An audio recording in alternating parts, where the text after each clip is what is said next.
Hello and welcome back to another Let's Play Prison Architect. This is really more of an update than a playthrough because in the last episode we pretty much finished everything we needed. And so I've jumped ahead and we're almost to day 60 now. And I wanted to point out a couple things. The first is that the holding cell that was here was just not big enough because we still had way more prisoners than our prison max capacity could hold. So temporarily I had to build a huge holding cell temporarily. It's like the most expensive temporary holding cell. Excuse me. But that actually seemed to work. So if you ever want to try an all holding cell prison, it's possible. So long as you can meet all their other needs. Privacy, I believe the way the needs works is the ones up here are much more important than the ones down here when it comes to excuse me, when it comes to rioting or causing other mayhem. So, and as you can tell, I have an abundant amount of cash. Let's see here.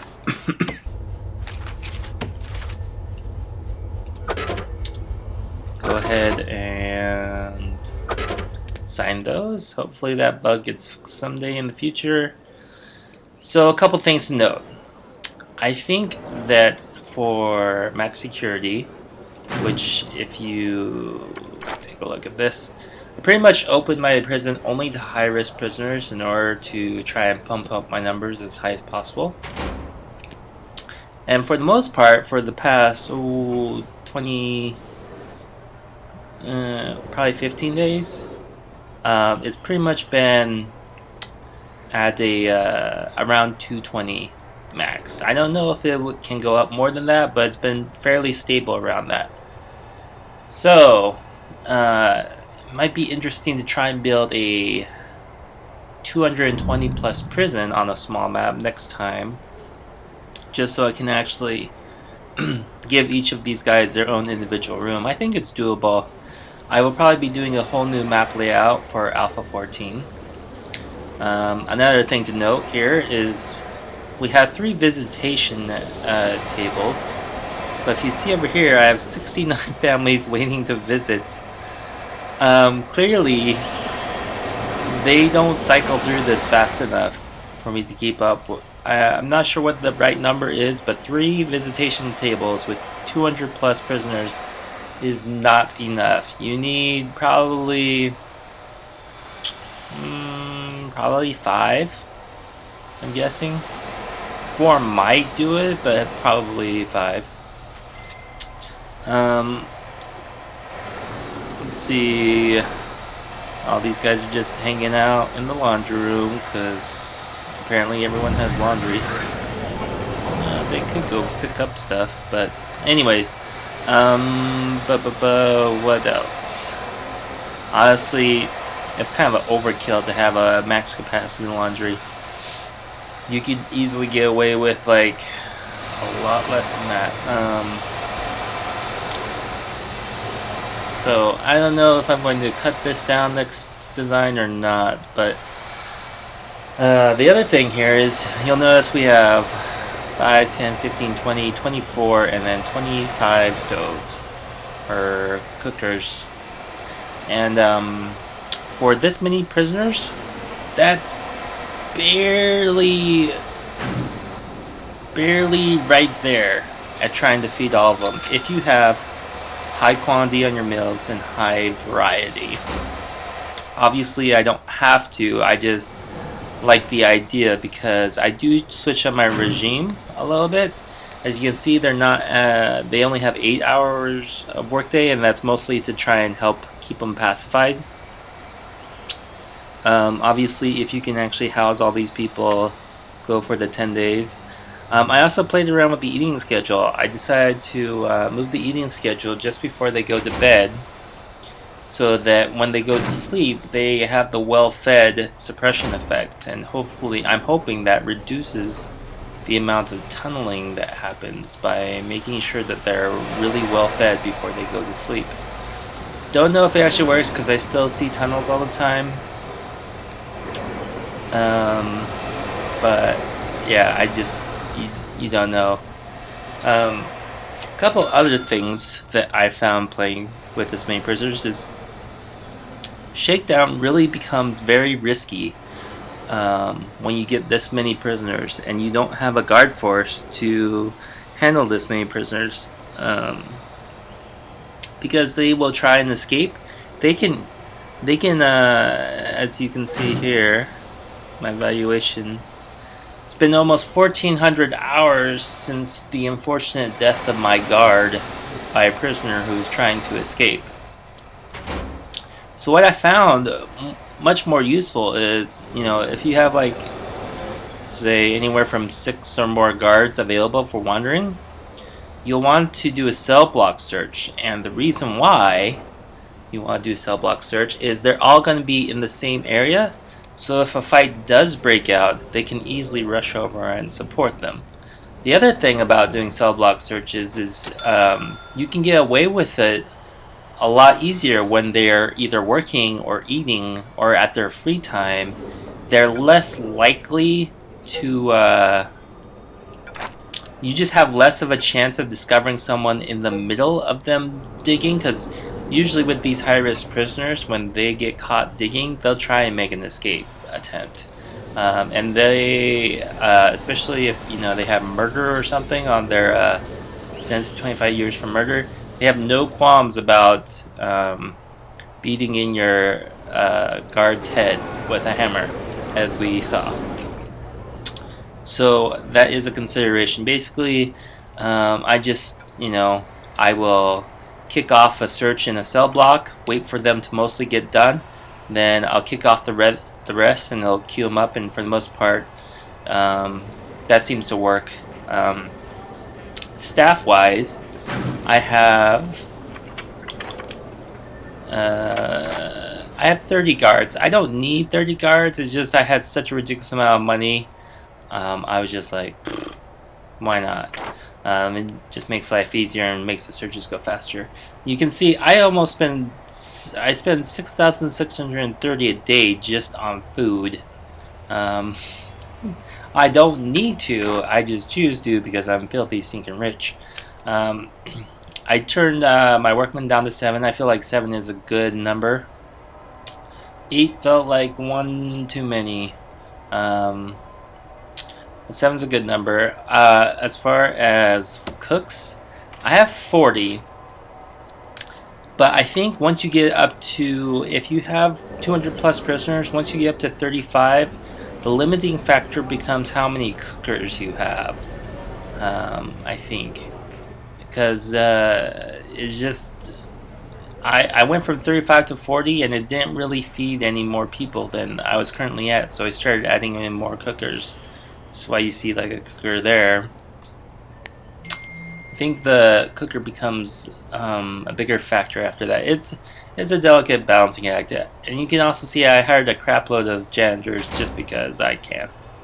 Normally in a normal gameplay, I would only hire maybe one to basically be able to clean out any areas that are staff only. But other than that, yeah, no big deal. Another thing is, really want to make sure in future designs I include bathrooms, showers, phone booths, and TVs if possible. That helps address so many needs when they're in the canteen. I'm going to go ahead and speed this up. This is not ideal. This is a workaround for my own prison design because I can't hold 220 people in individual cells. So I basically have to hold 60 of them inside a holding cell. And you don't, interestingly enough, you don't need a bed for each and every one of these prisoners. Because a lot of times half of them will be rested enough that they won't sleep. So you can basically cycle.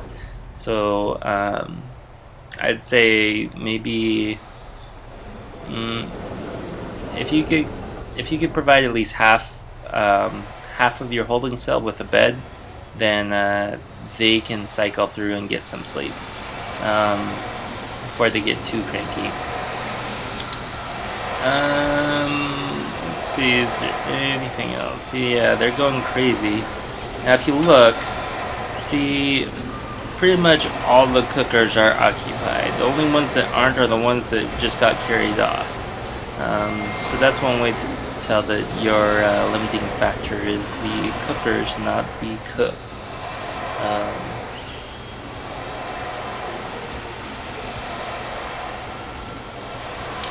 So yeah, that's I'll show you what it looks like when it comes to eating time. It's kind of crazy. Table space is a commodity for sure. Also discovered a couple fixes to some bugs. If you ever see like your prisoner hanging out here with cuffs and he's not moving and he has needs, click on the prisoner and right click somewhere, and a patrol officer will come and move him, and that should reset him. The other problem that I find when I have this many prisoners is sometimes they get stuck in their bed. They literally are like just hanging out in their bed, dying. So what you need to do at that point is remove their cell designation, and the guard will come and move them, and that usually helps reset them. There's a couple of them where I had to actually go in and manually remove them from the file, which kind of sucked, but like there's no way. So like now would be a good time, for instance, to okay, come on, how about that? Search a cell block, because there's no prisoners in there, and really you're more concerned about so yeah, there's a bunch of them waiting for a spot to open up on the tables. Yeah, that's what happens.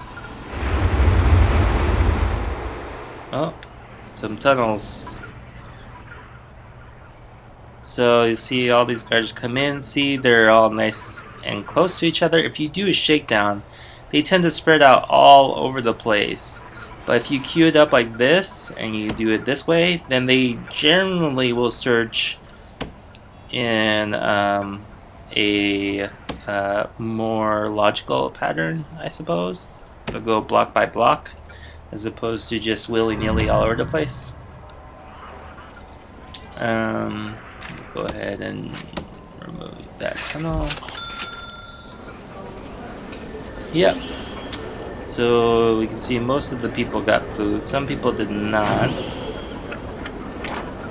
The problem here with adding cookers at this point in time is, let's see, first I want to see.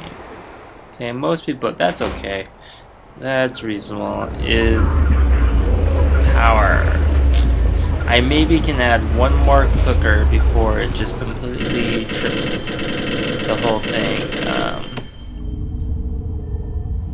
So yeah, I mean, having a workshop and a kitchen and security office run off of the same power station it pretty much maxes it out. If you're running a continuous intake prison like this with a max risk or high risk prisoners. As you can see here, a lot of these people, he's starving. A lot of these people don't need sleep, don't care about it. They're just gonna wander around. They want privacy, but yeah, that's unfortunately not gonna happen.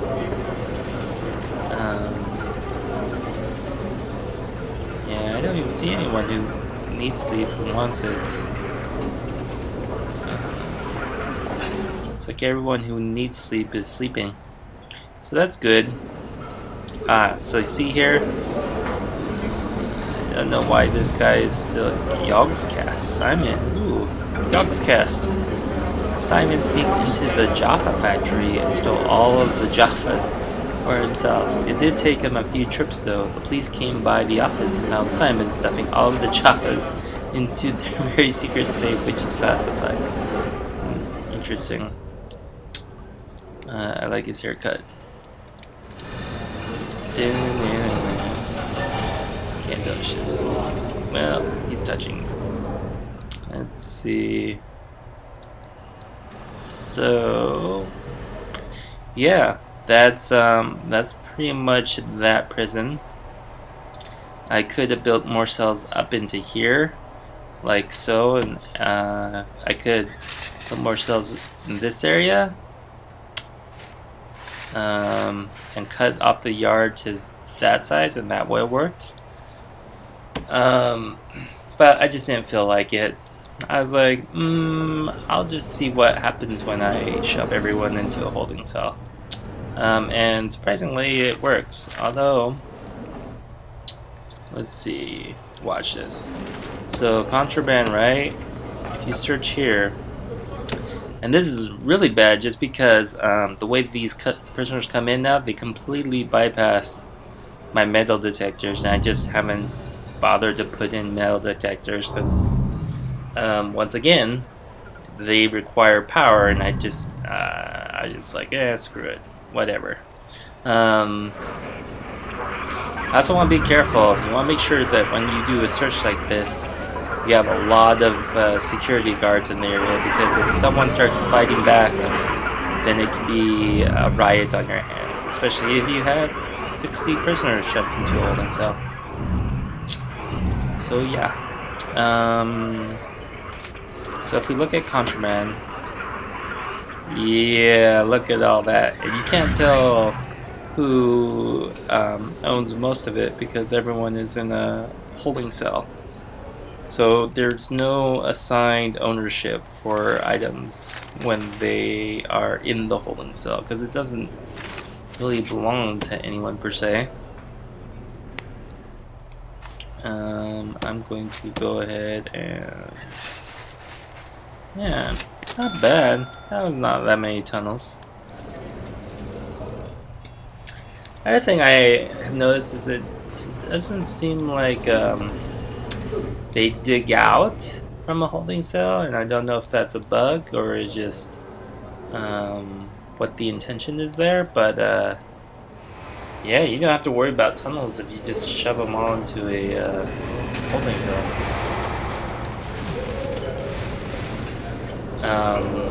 One thing that I have considered, as far as like if I absolutely needed to cycle the privacy, is I would undesignate cell blocks so that they all were empty normal rooms. That would shove everyone into here, and then I would redesignate them as cell blocks, and hopefully what prisoners get pulled out are the ones who have the highest needs, namely the ones with urgent privacy needs. I've only tested that on a small scale, and sometimes it worked and sometimes it didn't. Not sure if it remembers somehow that a prisoner was in a cell, or if there's a queue, like a prisoner cell queue for being designated, or if it randomly picks, I don't know. But there you have it. He's just sitting in lockdown. Okay, so that is day 60. We have 224 prisoners with the capacity to hold 156. Our needs are pretty much as good as it gets. We have 106 prisoners saying they're well treated. 9 of them have serious complaints, but hey, it happens. And 16 prisoners have been unnecessarily searched recently. That's fine. So, next time I'll need to take in consideration the visitation. Cafeteria is always a issue. Not sure what to do about that. But if we were to calculate, so 20. Let's just see how many serving tables we would need. So say we have 220 prisoners, right? And each one of them needs 3 pieces of food at the highest.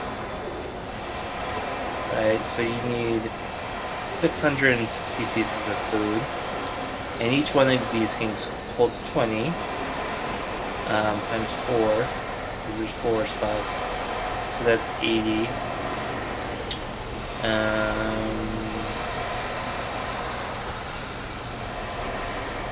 Okay, so we have 80 spots per serving table, and if we have 220 prisoners times 3, 660 divided by 80, it's 8.25.